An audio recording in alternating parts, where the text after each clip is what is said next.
من الشيطان الرجيم. بسم الله الرحمن الرحيم. الحمد لله نحمده ونستعينه ونستغفره ونعوذ بالله من شرور أنفسنا ومن سيئات أعمالنا. من يهده الله فهو المهتدي ومن يضلل فلن تجد له وليا مرشدا. وأشهد أن لا إله إلا الله وحده لا شريك له وأشهد أن محمدا عبده ورسوله. رب اشرح لي صدري ويسر لي أمري واحلل عقدة من لساني يفقه قولي. أما بعد، فيا أيتها الأخوات الفضيات، أيها الإخوة الكرام، السلام عليكم ورحمة الله تعالى وبركاته. Comme la sœur vient de dire, on m'a demandé de reprendre un exposé que j'ai fait très rapidement il y a quelques semaines et de le terminer parce que la dernière fois je n'ai pas eu le temps de finir et cette fois-ci je n'aurai pas le temps de finir non plus, mais je vais essayer de faire un petit rappel très rapide.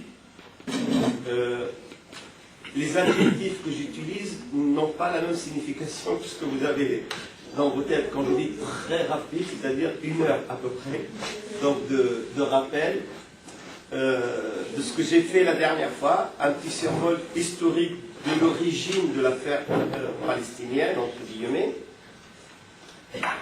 Après, je vais ouvrir une petite parenthèse qui sera importante pour les étudiants et les étudiantes.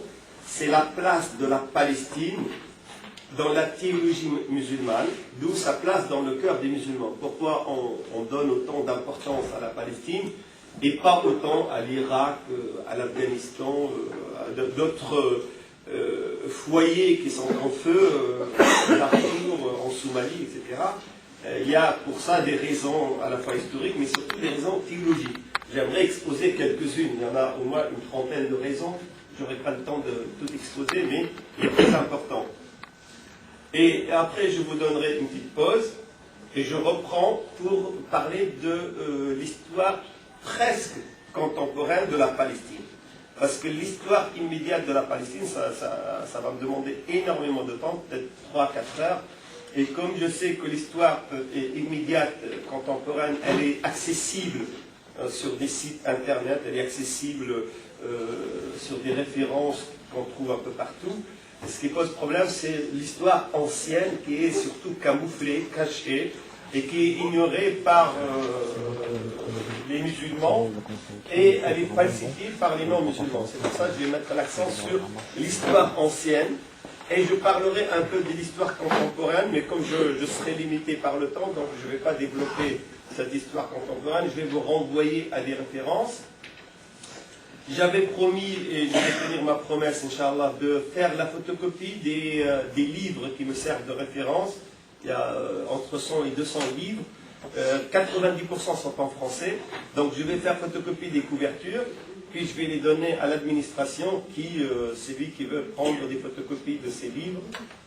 Pas de tout le livre, de la couverture, pour avoir les références, le titre, l'auteur et l'éditeur. Si vous voulez les consulter, les acheter, vous pouvez y accéder, Inch'Allah. Je pense que ça ne serait pas utile de prendre des notes. Le plus utile, c'est de comprendre. Parce que vous allez avoir une somme d'informations. En 2 heures, vous allez sortir avec une tête comme une citrouille.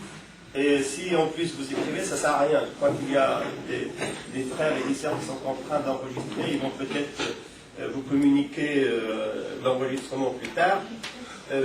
Moi, ce qui m'intéresse, c'est qu'on saisisse, qu'on comprenne le machin, le truc, l'astuce.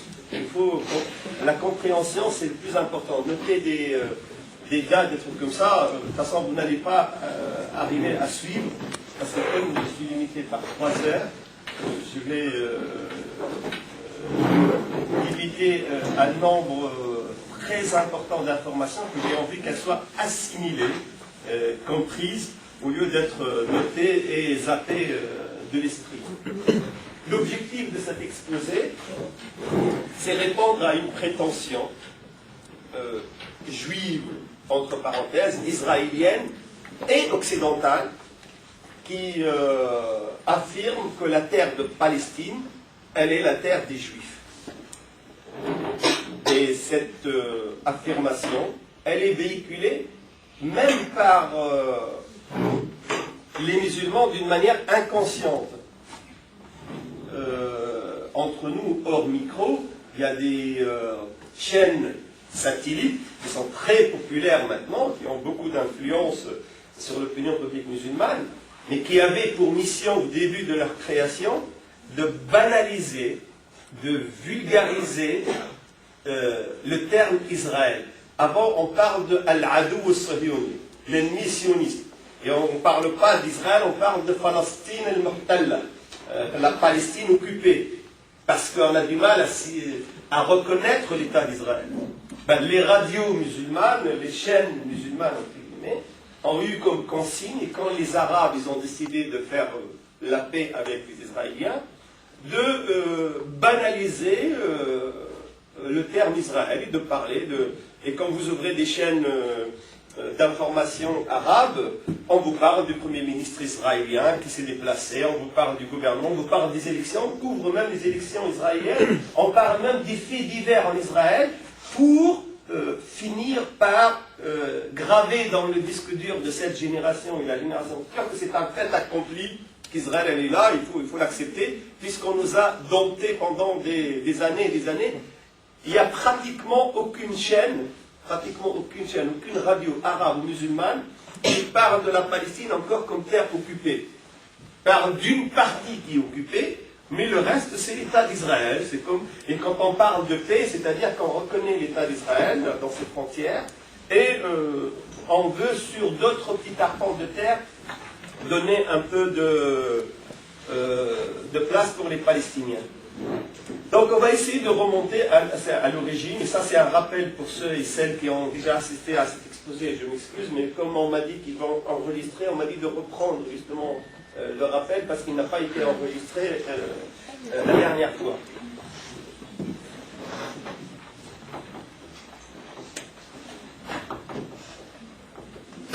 Alors nous allons remonter la présence des hommes en Palestine à 500 000 ans.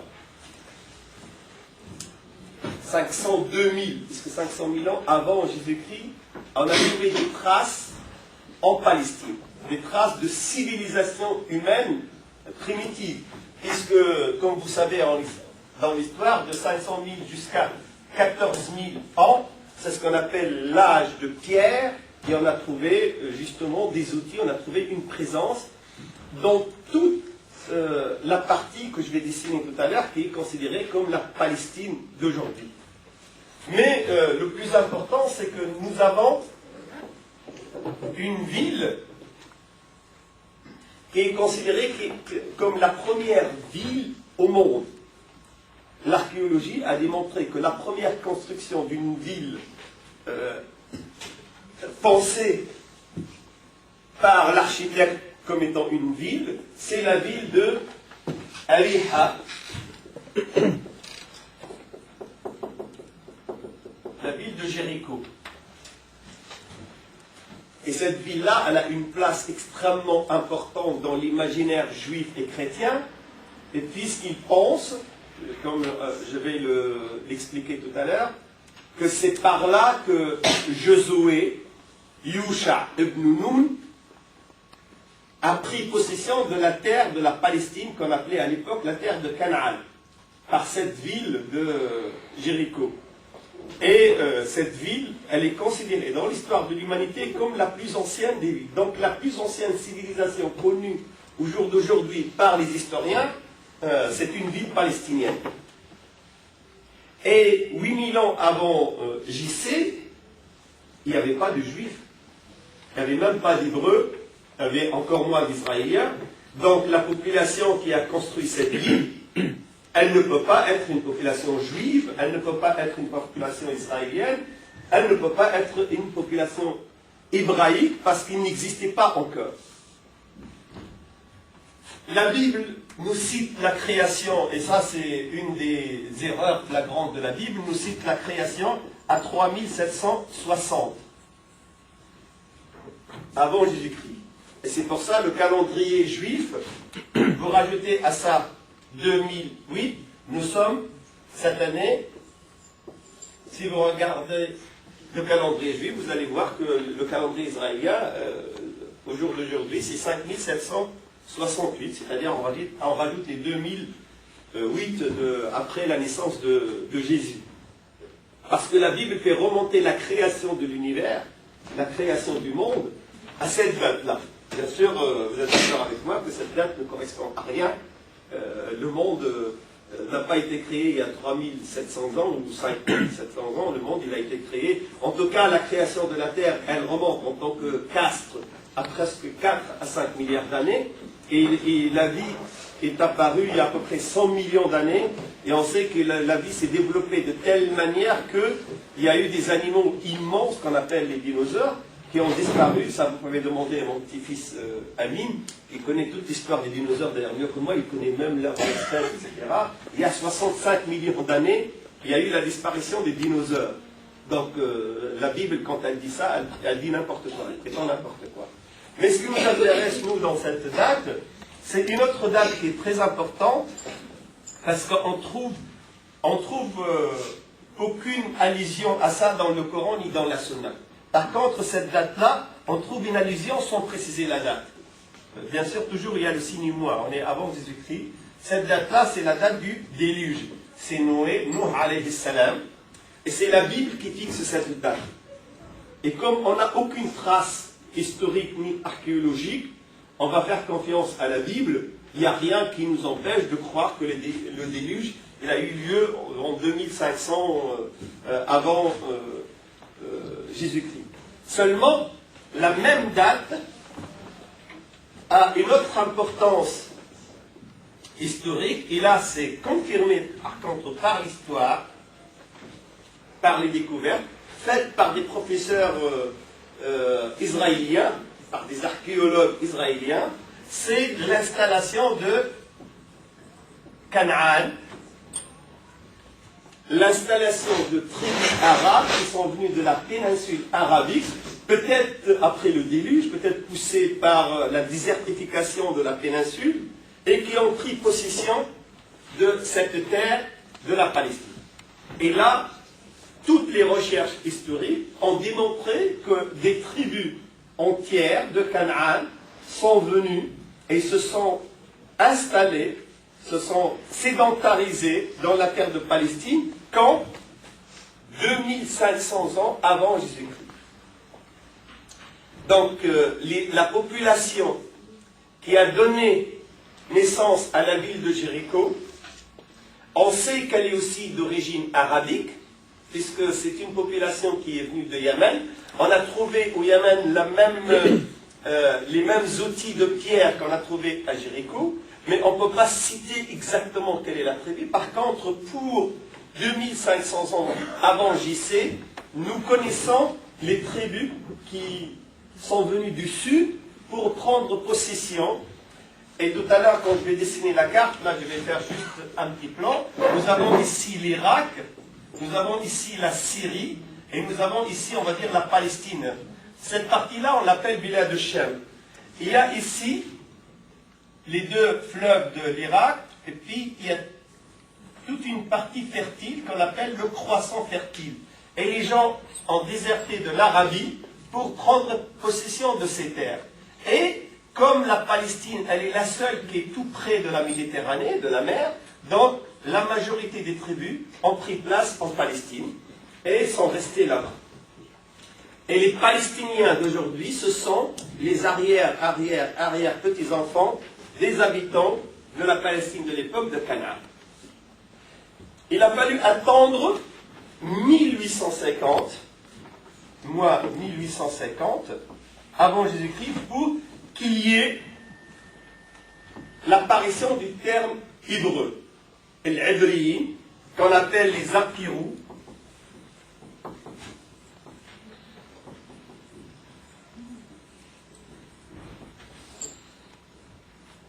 Et je vous ai expliqué la dernière fois, pour ceux et celles qui ont assisté, que les Hébreux, ça vient d'un terme sémite, et la langue sémite, la langue du fils de Nuh, Noé, il avait 3 fils. Il y avait un fils